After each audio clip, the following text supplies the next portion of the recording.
Hello everyone, going live with the new gradient tool in Photoshop. So it's going to be a lot of fun. I love gradients, I love bright colors and pastels, all about it. So join me in about 30 seconds.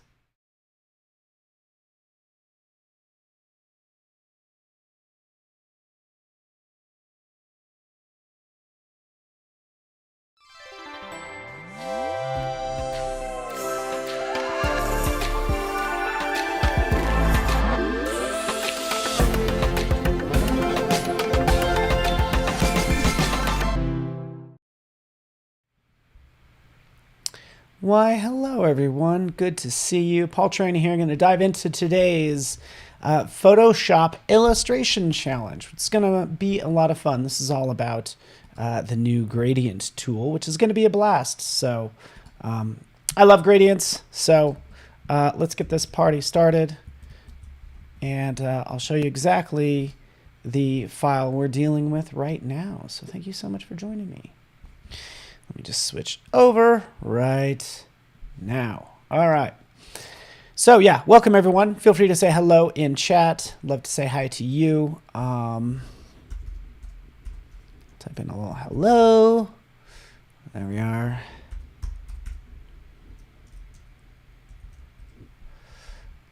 Cool. All right, Cody Bear, see everybody.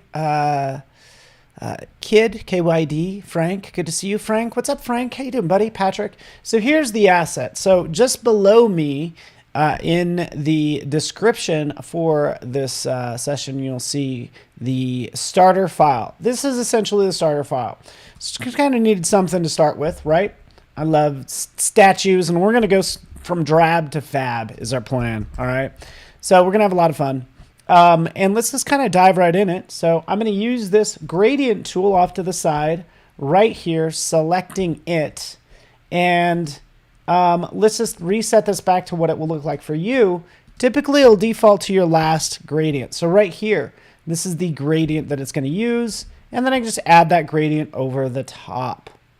Okay, so there it is.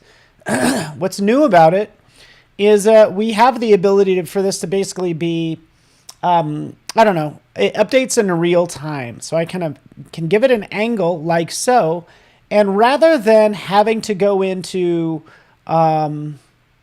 the gradient tool, typically in the past, I'd have to double click and go clear in here to change this, right? This is how I used to have to do things, and maybe change the color, right? It's like, oh, so much work. So I got to change this, and I'm not working on the canvas or in the document. Luckily, you can see that's no longer the case, because right in here we actually have all those controls. So I can grab that color stop and manipulate it accordingly. So that's nice. Bring that. Actually, for this center one, I'm going to double click on it, and look, oh, little color picker. So honestly, guys, this is like how it always should have worked. Right, it should have been this, like, honestly, this was in XD. You know, I'm like, it's been in other apps.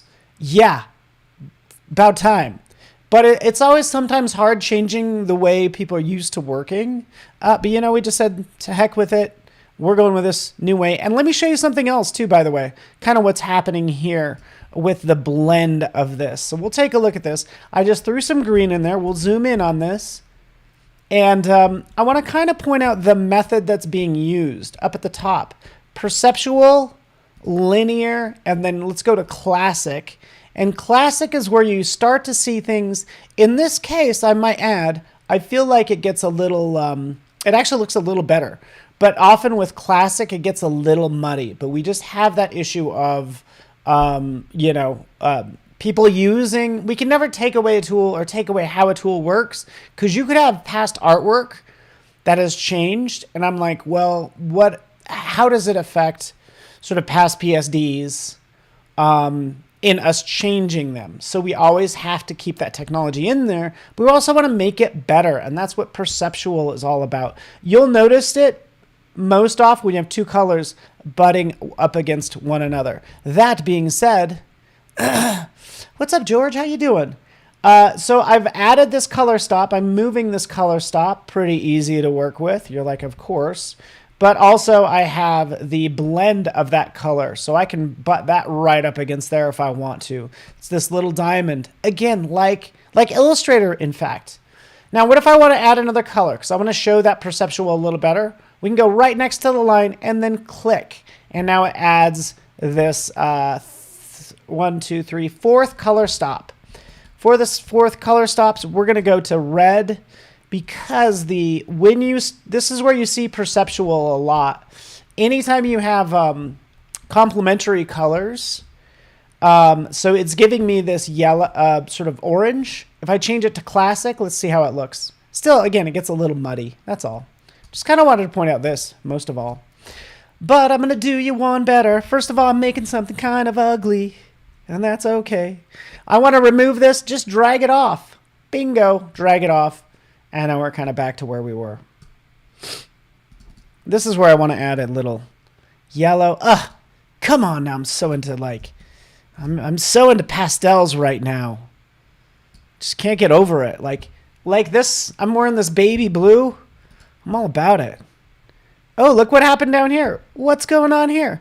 Oh, Paul, you happen to have 2 color stops. You didn't click right on the end, and that sometimes might happen. You could always, again, pull that off, double click right here, change this color, again, for that soft color like so, and you get the idea.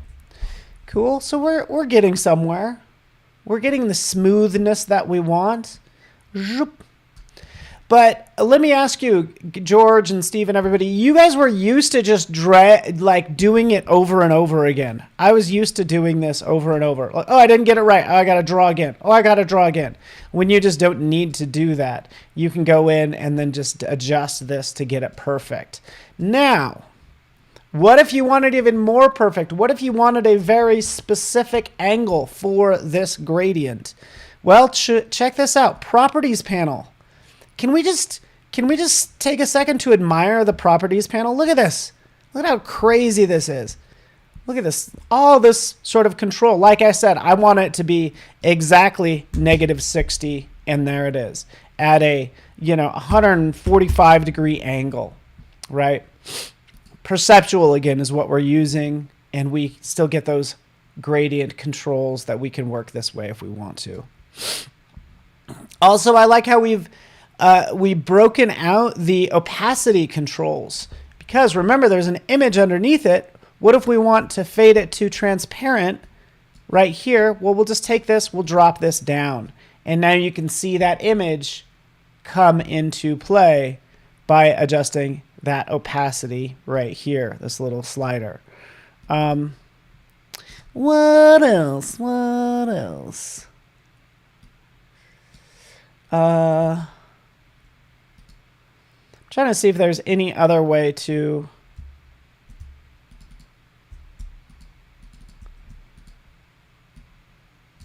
kind of just playing around. Just trying to see if there was a way to adjust the opacity down here on the actual object, and I don't think there is. So anyways, we can see that kind of blending in. By the way, this is going to be my background, so I'm going to go ahead and crank this back up, and we're just going to have some fun with this gradient. So this is going to actually be the background behind this statue. So what do? We go to that statue layer, and we click remove. Actually, let's put it underneath. Then we'll go to that statue, and we'll click remove background. Bam. Now it's on top of it. And now we could play with this some more, because I'm thinking a sort of radial gradient would be a little bit better. Clicking on the gradient tool, we get it again, and we kind of burst out sort of from the center like so. Okay?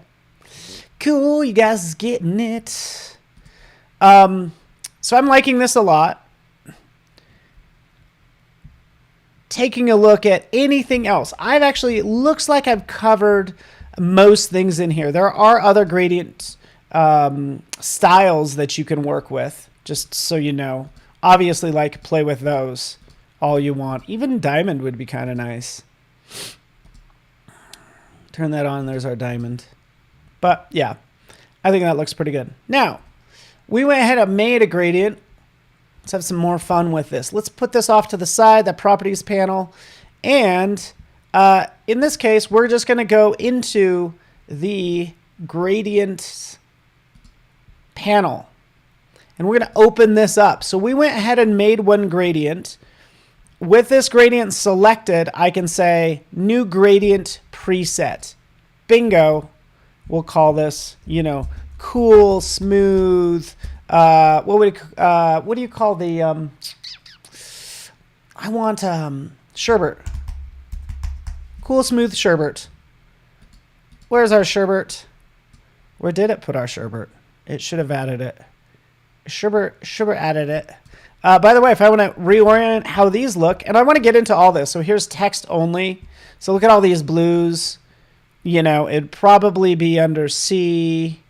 And yeah, I'm not seeing it. But anyway, look at this. We'll go to small thumbnail.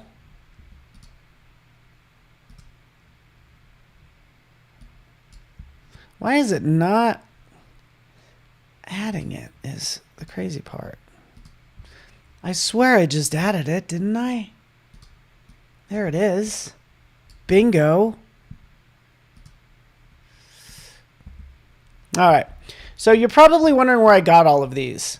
Honestly, a lot of these were in folders. So let me go ahead and append the default gradients just to show you what the default gradients will look like. I'll click OK. You have all these groups. I was never crazy about having everything in folders, and I didn't like doing all this clicking. So I would just take all these, put them right in here like so. By the way, I also changed my background anytime I clicked on those because I have that gradient layer selected. So that's the way I've ended up organizing everything. Just like make it easy. Just, yeah, I don't, my brain reading pink versus my brain seeing the color pink feel like two different things to me. So that's what I've done there. Drop those in there, and then you end up creating your own set, right? Like we have here, right? That you could view a number of ways. So I could do a large thumbnail view and go through and click on these different gradients, as you can see.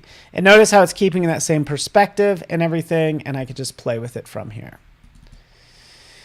Cool, cool, cool.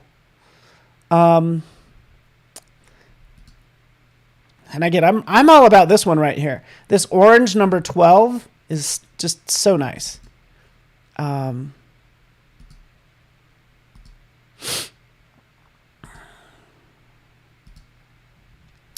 There's my new gradient preset. And cool. Sorry about that. And let's turn this on. Now let's take this gradient. And I think this is, since we have all these gradients right in here, we've used the new gradient tool. I want to actually give this statue a tint of a certain color. So I'm going to do that. Sorry about that, everybody. So annoying. There we go. I'm going to go down here and I'm going to use a gradient map right down here. So we've created all these fun gradients on our canvas. Now go to gradient map and it applies that gradient map.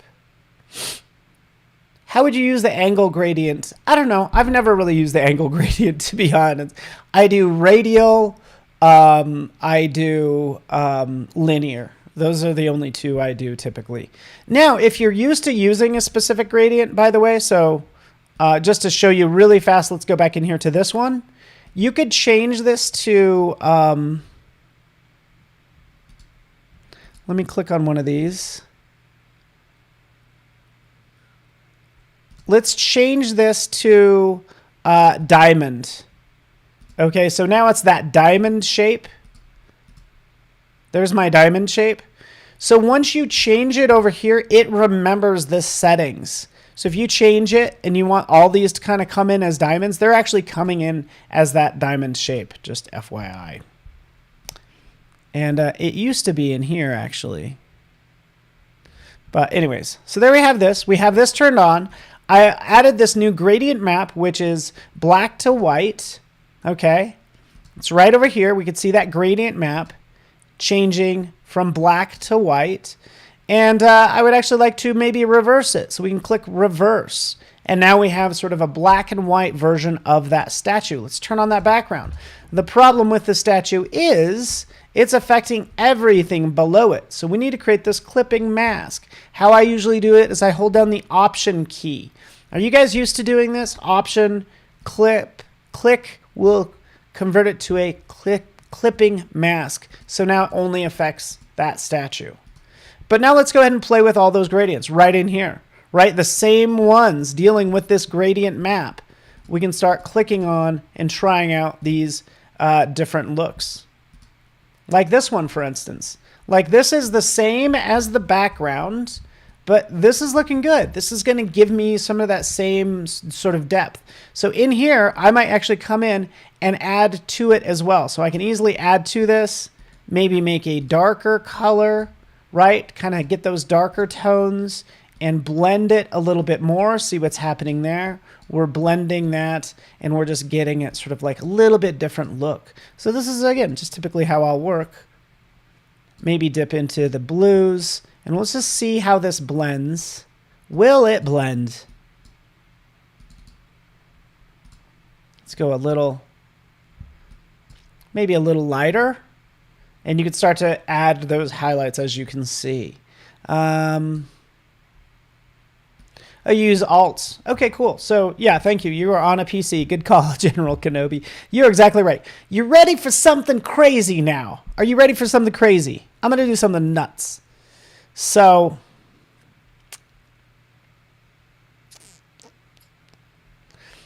let's do this. I have all these crazy colors. First of all, I'm just going to create a new, so I just created that new gradient swatch right there. But check this out. I'm going to come in here, and I just thought this was kind of fun. Change this from solid to noise. Watch what happens. It's going to hurt your eyes a little bit. Change it from solid to noise, and now it will give you sort of each pixel will be a different color. So then you could come in and you can randomize this.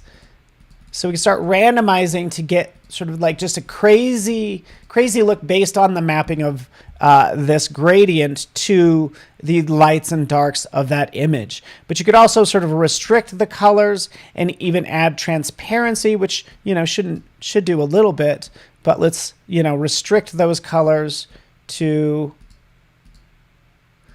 more like reds. And that's what it's doing, sort of giving me more of a drastic. Actually, let's make it even more rough. If we increase the roughness, and I'll turn off add transparency, we start getting this crazy noise. So that's essentially where that comes from. Now, the question is, would I do this on this object? I probably wouldn't, but this would make a nice background. So let's just take this and let's map it to the background. Now look at that. Look at that gorgeous craziness. It's a crazy gradient map on top of this crazy gradient fill. Now look at it. Ooh. Right? There's your diamond. Isn't that kind of nuts? And it's fun. I can always go back into this gradient map. I can hit randomize and get different versions of these red tints. Or if I want to make them a little bit, there we go, a little more like pinkish, which is actually what I want. Let's go with something like that. Randomize. And we're just getting like just this cool look. And this is all using gradient map and changing the type to noise. Okay, we'll click OK. There's our crazy background. Here's our cool image. Remember, I still have this crazy gradient map on this one. It might be working, it might not. I'll play with this. Again, we're just having fun, guys, and that's the whole goal of these challenges. It's just to have fun and just to learn. So let's go in here again to this gradient map again. I'm going to turn it off. I'm just going to go back to solid, right? Because I think this, oops, sorry for the zooming. I think this just looks a lot better, right? Just looks a lot more simple. So the point I'm getting at, and actually I could take this. Maybe I want to make this a texture. Let's play with this. Oh, yeah. Maybe that doesn't do anything.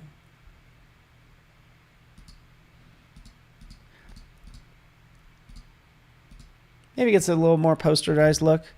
But nonetheless, I'm showing you how to create gradients, how to access all the gradients in here, and how to use those gradients. So that's where we're at now, right? Sort of using and having fun with those gradients. If we decide to add some text, this would be the other area it will go. So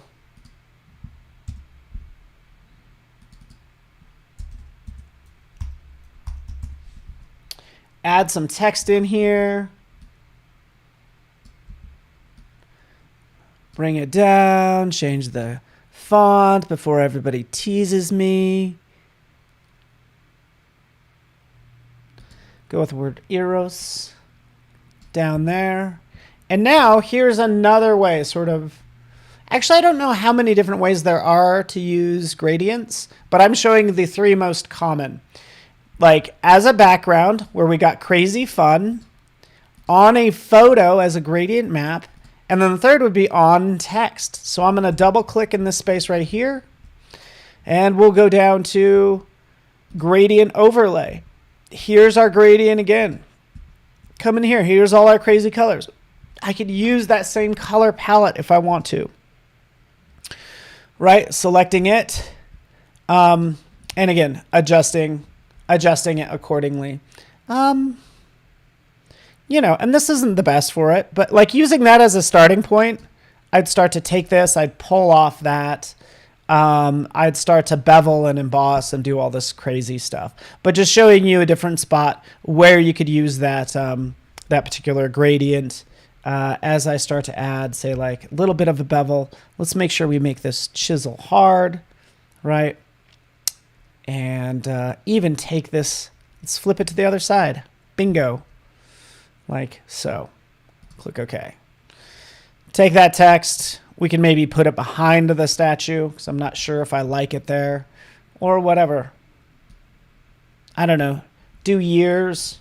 You get the idea. MX. Oops.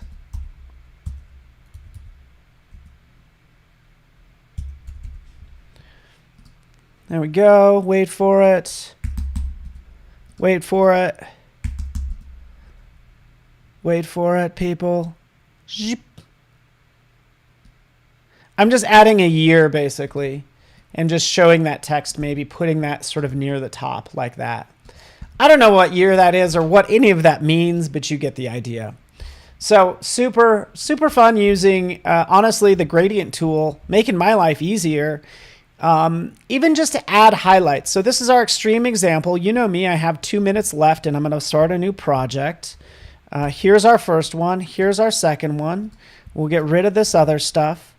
And just using the gradient tool just to add a simple highlight. So just a new layer, grab the gradient tool. Let's just go back to a simple white, sort of like that. And then clipping it, clipping mask, and then changing this to overlay. So now it's like, oh, I could just add a little bit of a highlight, a little bit of a glow on that side of the statue. And I can always control that as well. So you get the idea. Super fun playing with this. And I can play with this stuff all day. And I love gradients. Who's on the Sherbert bandwagon? I don't even know if it's Sherbert, but just the whole idea of using, using these colors, I think is super fun. So more practical version, crazy version. Save it. Go ahead. Post to. Geez, I'm actually even a little bit early. I might have a little more time to kind of think through some other parts, by the way. Lastly, just to point this out, there are legacy gradients. I'm glad we have an extra minute. Oh, legacy gradients. Check this out. You think, legacy. I'm never going to use some legacy stuff. But look at these. Like when I need like a rainbow, oh, my rainbow is right here. So we can take that background. We'll turn off some of these. There's my background. Boom. Rainbow version behind her head.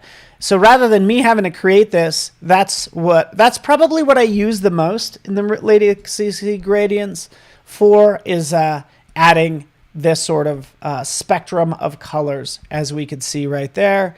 And there's your rainbow, since it is Pride Month. There we go. We can have some fun with it, and you guys get the idea. Are we having fun yet? I certainly am. Thanks for hanging out with me, everyone.